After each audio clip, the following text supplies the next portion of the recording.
જે એલિયન્સનો final removal order issue થઈ ગયો હોય તે જો આઈસના હાથમાં આવી જાય તો તેમનું જેલમાંથી છૂટવું અશક્ય બની જાય છે. પણ હાલના દિવસોમાં જ સામે આવેલા અમુક કેસમાં નાના મોટા ગુના કરતા પકડાયેલા જે એલિયન્સને આઈસ દ્વારા કસ્ટડીમાં લેવામાં આવ્યા હતા તેમને કોર્ટ દ્વારા જેલમાંથી રિલીઝ કરી દેવાયા છે. પોલિટિકોએ પોતાના એક રિપોર્ટમાં આવા 4 કેસનો સ્પેસિફિક ઉલ્લેખ કર્યો છે, જેમાં 4 એલિયન્સને જેલમાંથી છોડી દેવાનો આદેશ આપનારા ફેડરલ જજીસની અપોઇન્ટમેન્ટ ખુદ ડોનાલ્ડ ટ્રમ્પ દ્વારા જ કરવામાં આવી હતી. આ તમામ લોકો લાંબા સમયથી જેલમાં બંધ હતા, જેમને રિલીઝ કરવાનો આદેશ આપતા કોર્ટે એ વાતની ખાસ નોંધ લીધી હતી કે તમામ એલિયન્સના કોન્સ્ટિટ્યુશનલ રાઇટ્સનો ભંગ કરી તેમને લાંબો સમય સુધી જેલમાં રખાયા છે. પોલિટિકોએ પોતાના રિપોર્ટમાં એવો પણ દાવો કર્યો છે કે આવા સેંકડો મામલામાં જેલમાં બંધ એલિયન્સ છૂટી ગયા છે અને કોર્ટે આ તમામ લોકોની ધરપકડ અને ડિટેન્શનને ઇલીગલ ગણાવ્યા હતા. ટ્રમ્પની સરકારમાં ડિપોર્ટેશનનો આંકડો વધારવા માટે આઈસ દ્વારા જે બેફામ ધરપકડો કરવામાં આવી રહી છે તેનાથી અનેકવાર વિવાદ સર્જાઈ ચૂક્યા છે. આમ તો ટ્રમ્પે માસ ડિપોર્ટેશનમાં માત્ર ક્રિમિનલ્સને જ ટાર્ગેટ કરવાની વાત કરી હતી, પણ જેમનો કોઈ ક્રિમિનલ રેકોર્ડ નથી તેવા લોકોને પણ પકડવામાં અને ડિપોર્ટ કરવામાં આવી રહ્યા છે. આવા સેંકડો ઇલીગલ એલિયન્સ ફેડરલ કોર્ટ્સમાં કેસ ફાઇલ કર્યા બાદ છૂટ્યા છે, પણ હવે તેમની સાથે સાથે જેમનો ક્રિમિનલ રેકોર્ડ છે તેમજ રિમૂવલ ઓર્ડર પણ પેન્ડિંગ છે તેવા લોકોને પણ ડ્યુ પ્રોસેસ અને કોન્સ્ટિટ્યુશનલ રાઇટ્સનો ભંગ કરીને અરેસ્ટ કરાયા છે તેવું કહી કોર્ટ તેમને પણ બોન્ડ પર રિલીઝ કરી રહી છે. પોલિટિકોના એક એનાલિસિસ અનુસાર આવા લગભગ 400 જેટલા કેસમાં ડિપોર્ટેશન ઓર્ડર ઇસ્યુ થઈ ગયો હોવા છતાં પણ લોકોને જેલમાંથી છોડી દેવાયા છે અને આ જજમેન્ટ આપનારા જજીસમાં રોનાલ્ડ રીગનથી લઈને ડોનાલ્ડ ટ્રમ્પના કાર્યકાળ દરમિયાન જેની અપોઇન્ટમેન્ટ થયેલી હોય તેવા તમામ જજીસનો સમાવેશ થતો હતો.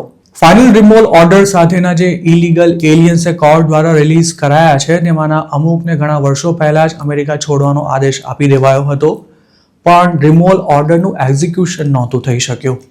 ઘણા કેસમાં આવા aliens China, Russia, Cuba, Syria અને ઈરાનના છે, તેમજ અમેરિકાના આ દેશો સાથેના સંબંધો હંમેશા તંગ રહેતા હોવાથી તેઓ યુએસમાં ડિપોર્ટ થવાને પાત્ર ઠરતા હોય તેવા પોતાના સિટીઝન્સને સ્વીકારવા તૈયાર નથી થતા હોતા.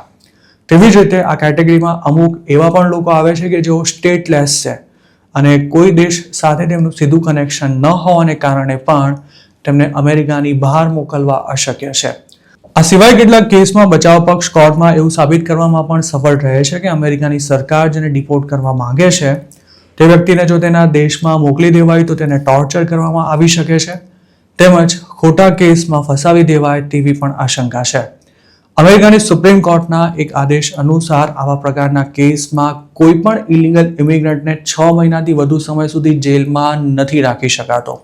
જો અમેરિકાની સરકાર 6 મહિનાની અંદર કોઈ એલિયનને ડિપોર્ટ ન કરી શકે તો જેલમાં બંધ એલિયન પોતાના કોન્સ્ટિટ્યુશનલ રાઇટ્સનો ભંગ થયો છે તેવો દાવો કરી ફેડરલ કોર્ટમાં કેસ કરીને પોતાને જેલમાંથી મુક્ત કરાય તેવી માંગ કરી શકે છે.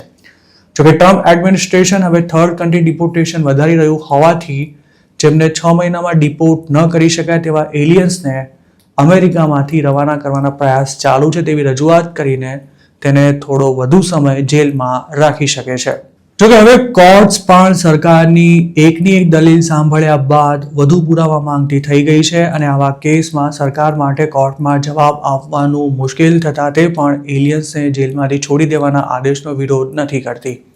આવા એક મામલામાં જેલમાં બંધ ક્યુબન સિટીઝનને મેક્સિકો ડિપોર્ટ કરવાના પ્રયાસ ચાલુ હોવાનું સરકારે કોર્ટને જણાવ્યું હતું, પણ ફેડરલ જજ કાયલે ડ્યુડેકે એવી ટિપ્પણી કરી હતી કે સરકાર માત્ર વાતો કરે છે અને પોતાની રજૂઆતને ટેકો આપી શકે તેવા કોઈ ડોક્યુમેન્ટ્સ, ડિપ્લોમેટિક એગ્રીમેન્ટ્સ કે પછી સજ્જડ પુરાવા કોર્ટ સમક્ષ રજૂ નથી કરાતા. આઈસ દ્વારા હાલ જે ઇલીગલ એલિયન્સને પકડવામાં આવી રહ્યા છે તેમાંના અમુક લોકો જે તે સમયે 6 મહિના કે તેથી વધુ સમય સુધી જેલમાં રહી ચૂક્યા છે અને ત્યારબાદ તેમને ઓર્ડર્સ ઓફ સુપરવિઝન હેઠળ રિલીઝ કરવામાં આવ્યા હતા. જોકે ટ્રમ્પ એડમિનિસ્ટ્રેશન આવા એલિયન્સને ફરી પકડી તેમને ઘણા મહિના સુધી જેલમાં કેદ કરી રહ્યું છે. સરકારની એવી આર્ગ્યુમેન્ટ છે કે જેમના ફાઇનલ રિમૂવલ ઓર્ડર ઇસ્યુ થઈ ચૂક્યા છે તેવા એલિયન્સને જ્યારે પણ આઈસ દ્વારા પકડવામાં આવે ત્યારથી 6 મહિનાની ક્લોક સ્ટાર્ટ થાય છે, જેથી અગાઉના ડિટેન્શનને આગળ ધરી આવા એલિયન્સ રિલીઝની માંગ ન કરી શકે. જોકે ડિસેમ્બર 2025માં ટેક્સાસના ફેડરલ જજ ચાર્લ્સ એસ્કીડીજે સરકારની આ દલીલને ફગાવી દીધી હતી. રસપ્રદ વાત એ છે કે આ જજની જે તે સમયે ટ્રમ્પે જ નિમણૂક કરી હતી.